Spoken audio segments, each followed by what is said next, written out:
अंदर बल। पटना में लड़का जो स्टूडेंट रहते हैं सब, या फिर दिल्ली उल्ली में, ये लोग के पास इतना जगह नहीं रहता है कि दलघोटनी रखे, तो वो क्या करता है, ऐसे गिलास रखे रहता है, ऐसे गिलास या किसी कटोरा में इस तरह हाथ डाल देगा सर, गिलास या कटोरा में हाथ डाल देगा, अंदर जाके पूरा ना उसमें मल देगा। वैसे तो बिहार का स्टाइल क्या है कि जब दाल बनाएगा ना तो उसमें 2 आलू डाल देगा, दाल बन गया, चावल बना दिए, एक और चावल बन रहा है, एक और दाल और आलू, आलू का बनाएगा चोखा और दाल चावल। बहुत स्ट्रगल की लाइफ होती है। आपको हम क्या बताएं बाबू, जितने लड़के कहते हैं ना कि सर मेरे पास पढ़ने के लिए पैसा नहीं है, तुम्हें हम दिल से दुआ देते हैं यार, तुम लोग का रिजल्ट हो जाएगा। सच बताते हैं, जिसने संघर्ष किया इस जीवन में उसको ये चीज़ हो जाता है, वो बहुत उसके अंदर मेहनत आता है पढ़ने के लिए। जिसके जीवन में संघर्ष नहीं है कभी आगे ही नहीं जा सकता है, कभी आगे नहीं जाएगा जो संघर्ष नहीं किया। आपको लगता है खान सर यहाँ आ गए, भाई हम, आप कभी देखे होंगे ना, हम कुछ सारे गुरुद्वारा जो होता है ना, गुरुद्वारा, उसमें जाके खाना खाएं हम। सोचो गुरुद्वारा में जाके खाना खाएं, वो भी नहीं था मेरे पास। गुरुद्वारा में वो लोग ना गरीब अमीर नहीं देखता है, हिंदू मुस्लिम नहीं देखता है, और वहाँ जाके वो लोग खाना खिला देते हैं। अनाथ आश्रम में जाके खाए हैं, इसलिए आज भी अपना चलाते हैं। तो ऐसा नहीं है कि किसी को कामयाबी बना के मिलती है, लेकिन जो इंसान मेहनत करेगा ना, उसे कभी कोई आगे बढ़ने से नहीं रोक सकता।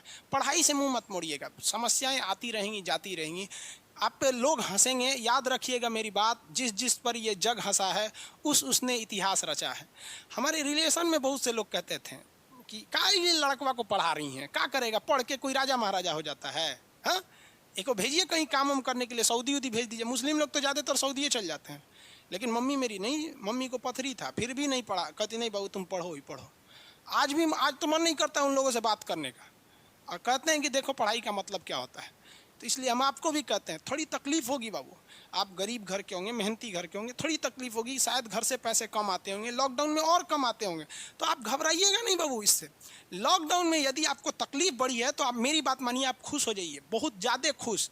रीजन समझिए, रेस में जब घोड़ा दौड़ता है ना, तो घोड़े के पीठ पर बैठा हुआ उस घोड़े का मालिक उसे चाबुक से घोड़े को बहुत मारता है, बहुत मारता है, घोड़ा को दर्द होता है। वो सोचता है कि मेरा मालिक हमको तकलीफ क्यों दे रहा है।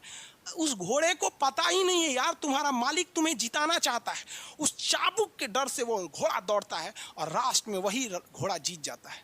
तो याद रखिएगा, आपका मालिक ऊपर वाला है। अगर वो आपको बहुत तकलीफ दे रहा है ना, तो आप उस तकलीफ से घबराइए मत, बल्कि खुश हो जाइए कि आपका मालिक आपको जिताना चाह रहा है।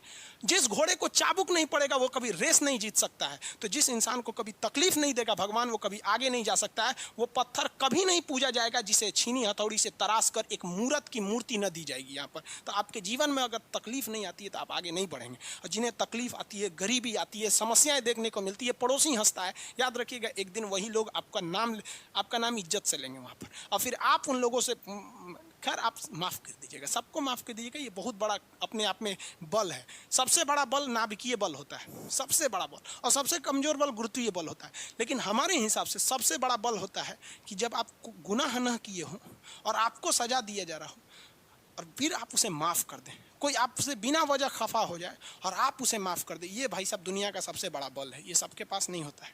अगर ये बल आ गया ना, तो फिर आप बहुत आगे जाएं। इसलिए तकलीफ नहीं हो जाएगा बहुत से लोगों